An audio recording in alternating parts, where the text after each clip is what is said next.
इस देश में चाहे जितना भी मुसलमानों को किस्म किस्म के चश्मों से दिखाने की कोशिश की जाती रही है और मौजूदा सरकार इसे अपने अलग अलग तरीकों से बल देती रही हो, लेकिन सारी नफरत मुसलमानों के खिलाफ जो तैयार की जाती है वो एक आदमी के चौखट पर जाकर दम तोड़ देती है। या यूं कहिए कि जितनी भी कोशिशें उस इंसान को झुकाने की हुई है, उतना ही नाकाम ये सरकार उस आदमी के सामने नजर आ जाता है।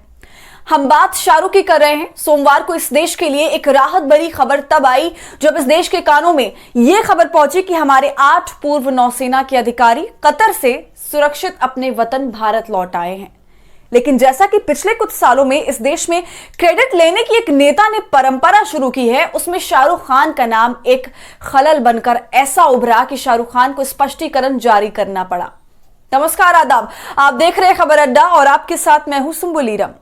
कतर और भारत के बीच एक विवाद तब पनपता हुआ नजर आया जब भारतीय नौसेना के 8 पूर्व अधिकारियों को कतर के कोर्ट ने जासूसी के आरोप में सजाए मौत का फैसला दे दिया। भारत के लिए एक झटका और दोनों देशों के बीच के राजनयिक संबंधों का चुनौतीपूर्ण दौर रहा। लेकिन इस सप्ताह सोमवार को जब हमारे पूर्व नौसैनिक भारत लौटे तो यह हमारे लिए सुखद पल होने के साथ साथ एक राजनयिक जीत भी थी। इस घटना का श्रेय पूर्व नौसैनिक ने सरकार को भी दिया, लेकिन यह पूरी खबर तब जंगल में लगी आंख की तरह फैल गई जब प्रधानमंत्री नरेंद्र मोदी की विदेश यात्रा के ऐलान वाले ट्वीट के नीचे बीजेपी नेता सुब्रमण्यम स्वामी ने पीएम मोदी को अपने साथ कतर के इस यात्रा पर शाहरुख खान को ले जाने का सुझाव यह कहकर दे दिया कि पीएम मोदी की सरकार जब इन पूर्व अधिकारियों की रिहाई में असफल हो गई थी तब उसने शाहरुख खान से मदद ली थी और असल में शाहरुख खान को इसका श्रेय जाता है। सुब्रमण्यम स्वामी का यह ट्वीट किया जाना था कि एक्स हैंडल पर शाहरुख ट्रेंड करने लगा और लोग भी शाहरुख की तारीफ करने लगे। हालांकि ऐसी बातें किसी बड़ी शख्सियत के लिए आम दिन होती रहती हैं, लेकिन शायद ही देखा गया है कि कभी ऐसी बातों पर कोई स्पष्टीकरण जारी किया जाता हो। लेकिन इस बार शाहरुख के ऑफिस की तरफ से बाकायदा एक स्पष्टीकरण जारी होता है जिसमें शाहरुख की तरफ से उनकी टीम कहती है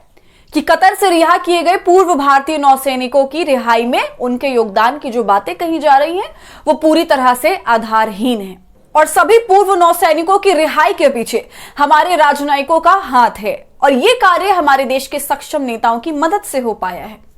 इस स्पष्टीकरण में आगे लिखा गया कि शाहरुख व्यक्तिगत तौर पर इस खबर से काफी खुश हैं कि हमारे देश के पूर्व नौसैनिक सुरक्षित अपने घर लौट आए हैं।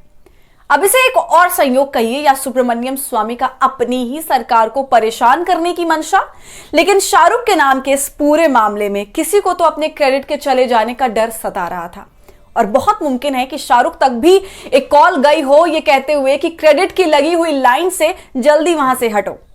खैर, इसकी कभी औपचारिक पुष्टि तो होनी नहीं जा रही, लेकिन आप सुब्रमण्यम स्वामी के पीएम मोदी पर तंज को इतना लाइमलाइट मिल जाने पर क्या सोचते हैं? हमसे कमेंट सेक्शन में जरूर साझा कीजिए। वीडियो पसंद आने पर इसे लाइक और शेयर कीजिए और अगर आपने अब तक हमारे चैनल खबर अड्डा को यूट्यूब पर सब्सक्राइब नहीं किया है तो इसे अभी कर लीजिए।